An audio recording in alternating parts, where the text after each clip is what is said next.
Vamos continuar então agora com alguns casos um pouco mais complexos de cálculo potencial. Tá?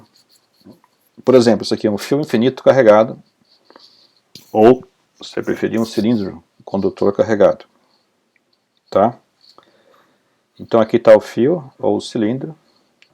O que acontece? Como ele é muito grande, não dá para falar que a carga é Q. Se o cilindro é muito grande, muito longo, a carga é muito alta. Então a gente fala que tem uma carga por metro.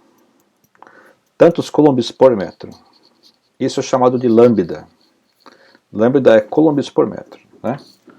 Lambda, então, seria carga pelo comprimento. Então, calcule o potencial a uma distância R. Aqui é uma distância R. De um fio carregado. Com densidade de carga lambda. Tá? O meio é o vácuo. Pode ser um fio ou pode ser um cilindro. Tá? Tem tantos coulombs por metro. Veja bem, eu vou usar a abordagem do campo. Então, eu vou integrar o campo elétrico. Só que o campo desse fio, eu já deduzi isso lá no capítulo 22, né? Tá certo? Na aula de... Não sei se você lembra disso, mas o campo era lambda sobre 2πε0r. Então, aqui nesse ponto aqui, o campo é radial, perpendicular ao fio, né? Aqui está o fio assim, né? O campo é saindo do fio assim, em todas as direções radiais, tá? Tem uma simetria cilíndrica, tá? Então, o campo é saindo do fio assim em todas as direções, certo? E aí, esse campo é lambda sobre 2πε0r. Esse r é a distância do fio até o ponto que você quer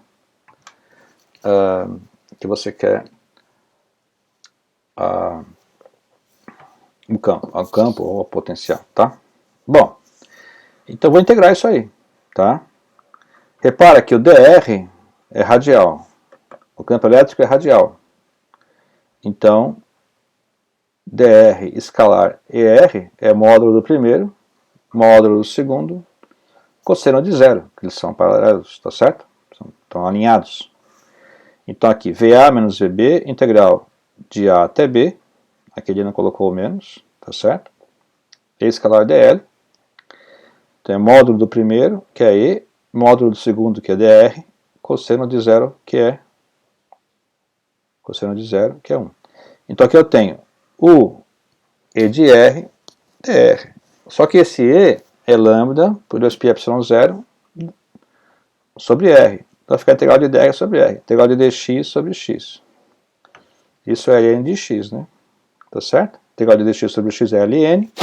Vai ficar então ln de rb sobre ra. Então essa é a ddp. Tá certo? E não dá para achar o potencial num ponto. Só entre a diferença entre dois pontos. A menos que você fale aqui perto do fio, o potencial é zero, sei lá. Mas, porque como o fio é muito longo, você não pode falar que no infinito o potencial é zero, porque lá também vai ter carga, entendeu? Beleza? Então essa fórmula aqui é um Ln. Isso aqui eu vou usar no próximo capítulo, que é o capacitor cilíndrico. Eu vou usar esse mesmo ddp aqui, ó. VA menos VB é isso aqui. Tá? O anel carregado. O anel carregado é o único caso em que eu vou integrar a carga direto. Então eu não vou usar nem densidade linear, nem superficial, nem volumétrica de carga. Eu vou integrar direto na carga. Por quê? Porque é assim, ó, vamos pegar o roteiro. Primeiro, desenha o anel de carga. Depois, adota o referencial. Está aqui, ó, o centro, aqui é o eixo X, aqui é o eixo Y. Tá certo? Coloca o ponto P. O ponto P, que ele quer o potencial, é no eixo do anel, tá, pessoal? Aqui no eixo que passa pelo centro. Fora desse eixo aqui fora é muito complicado calcular. Então é no eixo, tá? Aí o que acontece? Nesse eixo, pega um ponto P. Da origem até P é X. Da origem até a carga é o raio do anel. Repara que quando eu for integrar na carga, eu vou começar a percorrer o anel, esse A não muda. Quando eu for integrando aqui no anel, pessoal, não somente o A não muda, como também o X não muda. Isso aqui então é constante. Então, isso aqui é a fórmula então do do potencial de uma carga distribuída. Esse R é a distância do elemento de carga até o ponto P, que é esse Pitágoras aqui. Como o x não muda e o A não muda, posso pôr para fora da integral. Integral de dq é Q. Acabou. Tá certo? Simplesmente é isso. Ó. É o potencial de um anel no eixo do anel. Para cada posição x aqui, você tem um valor do potencial. Qual que é o potencial máximo? É aqui no centro do anel, você põe x igual a 0. Dá 1 sobre 4πε0, Q sobre A. Tá bom? Beleza? Agora, um fio carregado, que não é infinito, aí começa a complicar. Tá? Então vamos lá. Como é que é o esquema? Desenho a carga. Tá aqui. É um fio. Tá? Ele quer o quê? Ele quer o potencial num ponto P do eixo X. Esse eixo X, o fio está no eixo Y, metade para cima, metade para baixo. Tá certo? E ele quer saber quanto que é o potencial aqui no ponto P. Tá? Bom, o que acontece? Eu desenho aqui o elemento de carga.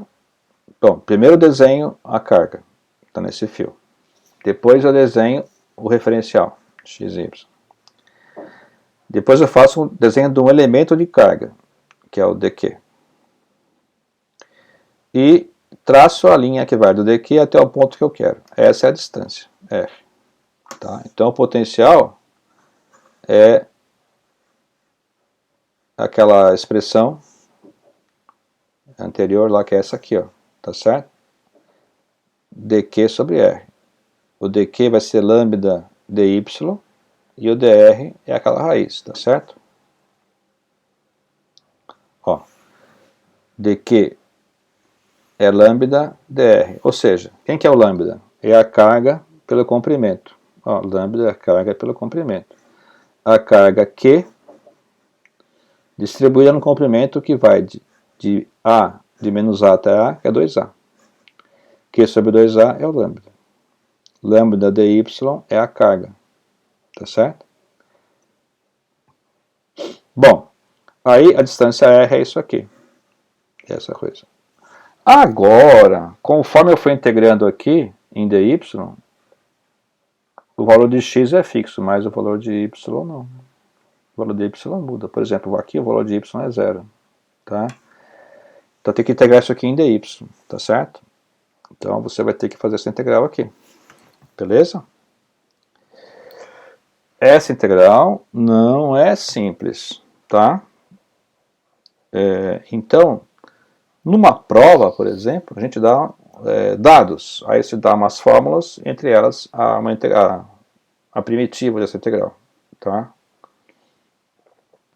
Porque não é prova de cálculo, tá certo? Aí você faz a integral e você vai ter então essa resposta. Tá? É um ln. Em cima, no ponto A, aqui é mais, e embaixo, no menos A, que é menos, tá certo? Essa é a resposta depois que você olhou a primitiva, tá certo? Bom, o que são superfícies equipotenciais? Tá? Como o próprio nome já diz, é as superfícies em que o potencial é igual. Tá? Você já viu isso antes? Acredito que sim. Você já conhece as chamadas curvas de nível em mapas topográficos? Tá certo? São mapas, as linhas, onde o nível é sempre constante. Né?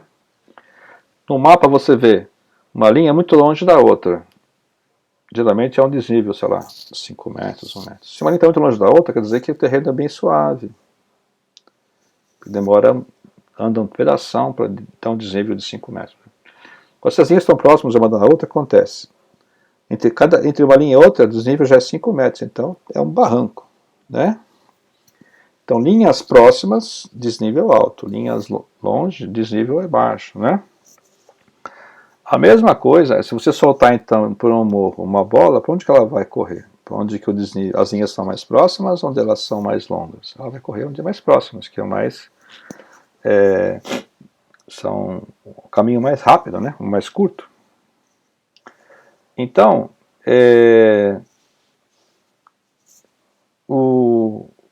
em analogia à superfície equipotencial, você tem as equipotenciais elétricas, né? Onde o potencial permanece constante. Tá? E é assim que você mapeia o campo elétrico. Tá? Daqui a pouco a gente vai ver como é que faz isso. Mas você tem, por exemplo, você tem uma sala, por exemplo. Você quer saber numa sala como é que é o campo elétrico. O que você faz? Você divide a sala em pontos no espaço. E em cada ponto você mede o potencial com um voltímetro, né? Um plug na terra, o outro no ponto. No ar, assim, né? Vê a tensão. E você vai medindo em cada ponto. No final você vai ter uma grade tridimensional de vários números no valor do potencial. O que você faz? Começa a ligar os potenciais iguais. Essas são as superfícies equipotenciais. Tá? E com elas desenhadas, você pode desenhar o campo elétrico em cima. Como é que você sabe qual que é a relação entre uma e outra? Né? Então é assim, ó. A energia potencial, ela, se você anda em cima de uma equipotencial, o potencial não muda. Se não tem DDP, não tem trabalho. Se não tem trabalho, a energia potencial não varia. A energia potencial é fixa. Tá certo? Se o trabalho não é feito nessa linha, quer dizer que a força escalar dl é zero. Se F escalar dl é zero, é porque F e dl são perpendiculares. Então, se você andou aqui na linha, tá certo? Você andou na linha. O trabalho é zero. Então, o campo é perpendicular, porque módulo do primeiro, módulo do segundo, coseno de 90, zero. Ou seja, a força não é carga vezes o campo, então o campo é perpendicular a essa linha. Então, as linhas de campo elétrico é sempre perpendicular às superfícies equipotenciais. Por exemplo, se você tem um campo elétrico assim, ó, é uniforme, né, uma linha, outra linha, tudo para lá. Como é que são as equipotenciais? São retas assim, ó. Por quê? Se o potencial, o campo elétrico são linhas horizontais, as equipotenciais são linhas verticais, porque daí o ângulo vai dar 90. Então aqui o potencial é um fixo. Aqui o potencial é outro fixo. Aqui o potencial é outro fixo. Então, essas linhas de campo e as superfícies equipotenciais são perpendiculares. Então o que acontece? Se você mapear numa sala o potencial, traçar as equipotenciais, como é que você desenha a linha do campo? Você faz linhas perpendiculares a essas equipotenciais, tá certo? Em 3D isso é bem complicado, mas aí você tem softwares que fazem isso, tá certo? Então, se V é U sobre Q0, se o potencial é constante, U é constante. Então, na equipotencial, a energia potencial também é constante. Então, a diferença de potencial não tem, né? Eu estou numa superfície equipotencial, VA menos VB é zero. Então, o escalar dl é zero. Então, E e dl são perpendiculares. Então, você tem uma equipotencial. Tá? Então, por exemplo, como é que são as equipotenciais de uma carga positiva? São linhas circulares, porque o círculo e o raio fazem 90 graus. Conforme você se afasta na linha, percorrendo a linha de campo, o potencial cai. Então aqui dentro o potencial é mais alto e aqui fora o potencial é mais baixo. Aqui dentro o potencial é mais alto, vai indo para fora, o potencial vai caindo. tá certo? O potencial cai quando você percorre o sentido da linha de campo. Num dipolo, o que acontece? Bom, aqui no meio deles, a equipotencial é perpendicular, né? Porque é 90 graus. Aqui, ó, então aqui são também círculos meio deslocados, né? Cada linha dessa é 90 graus com a linha azul, 90 graus com a linha rosa. Cada ponto. Aqui, ó, você vai indo perto da carga, o potencial vai diminuindo, né? Porque vai cada vez mais negativo, vai diminuindo. Então ele cai no sentido da linha de campo. Aqui o potencial, ó, ele está saindo na linha de campo, ele está diminuindo também, ó. Aqui dentro era 70, 50, 30, entendeu? Aqui no meio o potencial é zero. Do lado de cá os potenciais são positivos, para cá negativos. E as cargas positivas iguais, tá certo? Olha como é que fica bonito isso. Você tem aqui as linhas de campo, né, de repulsão, né? Repulsão. As equipotenciais têm sempre que estar 90 graus com a linha de campo, tá? Então, essa que passa no centro é bem interessante, né? Parece um infinito.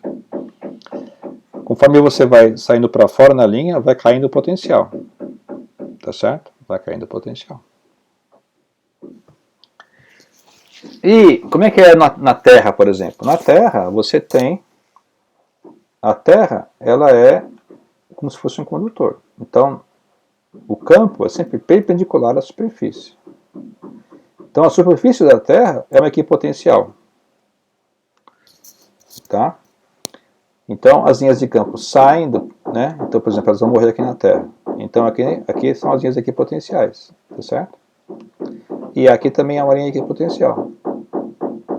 Que essa linha de superfície, ela faz 90 graus com o campo elétrico. Tá? Para finalizar o capítulo, vamos mostrar como obter o campo elétrico se eu tenho potencial. Veja bem, vamos voltar aqui só um pouquinho para você lembrar. Como que eu obtenho o potencial se eu tenho o campo elétrico? Eu faço uma integral. Eu tenho um campo elétrico, eu integro, acho o potencial. Como que você acha que, tendo o campo elétrico, eu calculo o potencial? Desse jeito. E como é que você acha que, se eu tiver o potencial, como eu acho o campo elétrico? Ora, se para achar o potencial eu integro o campo elétrico, para achar o campo elétrico, o que eu faço com o potencial? Operação inversa, né? Qual a operação inversa da integral? Seria a derivada? Então, aqui, ó, o que acontece? Se você tem a definição do potencial a partir do campo elétrico, tá? Se você agora inverter a operação, você vai obter o campo elétrico a partir do potencial. Tá? Então, matematicamente, olha que interessante. O campo elétrico, ele é um vetor. O potencial é um escalar, é um número. Quando eu faço essa integral, eu tenho que matar o vetor, para que tudo isso aqui dê um número. Como é que eu faço isso? Através de um produto escalar. Agora, se eu tiver que voltar atrás, o que eu tenho? Então, para desfazer a integral, eu faço uma derivada. Mas a derivada de um escalar vai dar um escalar. E meu campo elétrico é um vetor. Como é que eu vou resolver esse problema? Eu tenho que fazer uma derivada que tenha uma direção, uma derivada direcional, que tenha um vetor dentro. Então, eu acho os componentes do campo elétrico, mas para cada componente que eu achar, eu tenho aqui o campo x, derivo em relação a x. E aqui eu vou ter o versor y. O campo y, eu derivo em relação a j. a y, eu vou ter aqui o versor j. E o campo z, eu derivo o potencial em relação a z. Aqui eu vou ter o versor k. Tá certo? E por que tem esse sinal de menos? Porque, lembra que o potencial decresce conforme você anda na linha de campo. Tá certo? Então, eu ando na linha de campo, o potencial decresce. Então, conforme eu estou andando na linha de campo, o potencial decresce é o sinal de menos. Derivada negativa é decrescimento. Tá certo? Então, nós podemos definir o operador nabla, né? Operador nabla, que é esse operador aqui. Então, eu derivo potencial em relação a x, tenho a componente do campo na direção y com o sinal trocado. Derivo em relação a y, eu tenho a j, em relação a z, eu tenho k. Esse operador nabla é simbolizado por um triângulo assim com a flecha em cima. O operador nabla é chamado gradiente. O gradiente de uma função escalar fornece um vetor. Tá? Então, a integral de linha de um vetor fornece um escalar. Vamos inverter. O gradiente do escalar volta a ter o vetor. Tá certo? Então, o gradiente transforma uma função escalar num vetor e dá a derivada direcional, né? A gente chama isso aqui de del f ou grad f, tá certo? Então, nessa linguagem aqui, o campo elétrico é menos o gradiente do potencial. Tá certo? Vamos dar um exemplo. Vamos supor que eu tenho aqui um potencial A mais BX mais CY cubo mais DXY. Esse A, B, C e D são constantes. Vamos ver aqui. Qual das seguintes afirmações sobre o campo elétrico E nessa região do espaço está correta? Tá? 1. Aumentar o valor de A aumentará o valor do campo em todos os pontos. 2. Aumentar o valor de A diminuirá o valor de E em todos os pontos. 3. O campo elétrico não tem componente Z.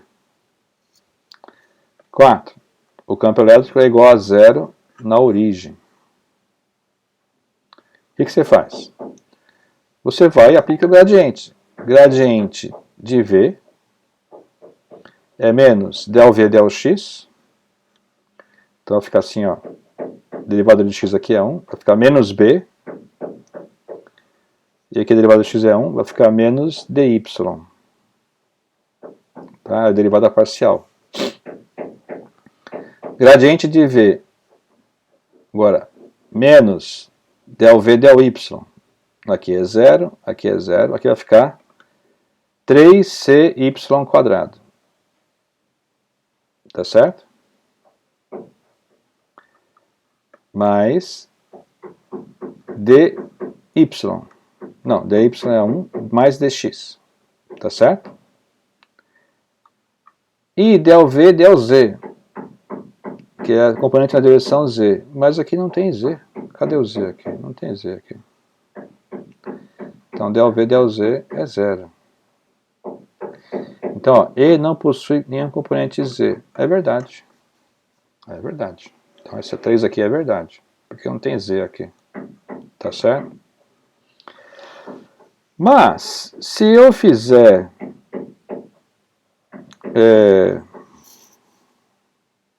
se eu fizer a conta... Aqui, infelizmente, eu fiz a conta errada aqui. Ó. Se eu derivar em relação a x, o que eu vou ter? Vai ficar menos b mais menos dy. Se eu derivar em relação a y, eu vou ter 3cy quadrado, que eu esqueci aqui, 3cy quadrado, negativo, menos dx. E aqui zero. Então, o campo E vai ficar menos b mais dy, que é o x na direção y, e aqui, ó, menos dx mais 3c y², eu esqueci de colocar aqui, direção y. O que acontece? Aqui, ó, esse A é uma constante.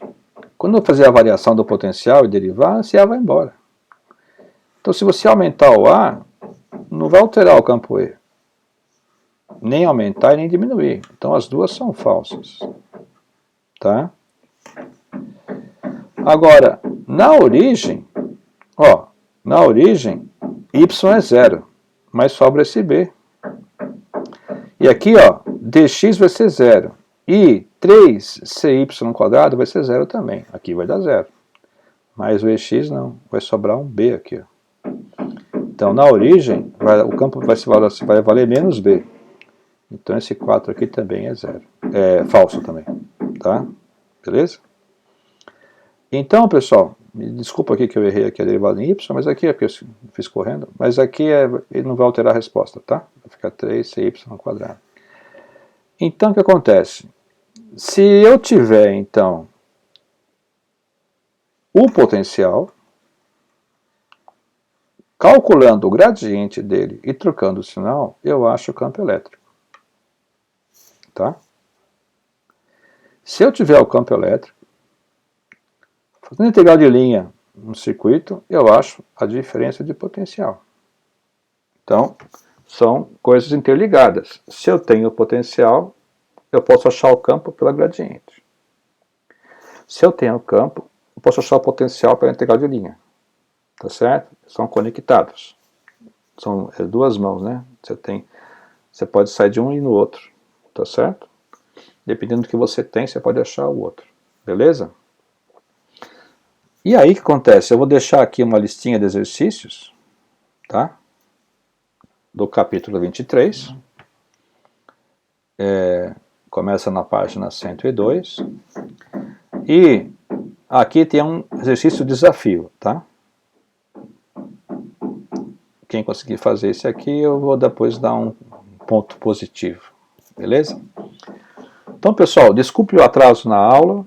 Eu estou aprendendo a mexer com isso aqui. Durante a quarentena eu fiz um monte de PowerPoint, mas eu não sabia como ia ser feito na verdade, ficou meio no ar, então eu agora tive que fazer narração e deu um monte de problemas técnicos, mas agora acho que eu estou começando a aprender a fazer. A tendência é que vai ficando cada vez melhor, tá certo? Então obrigado e bons estudos para você, tá? A gente se vê logo logo.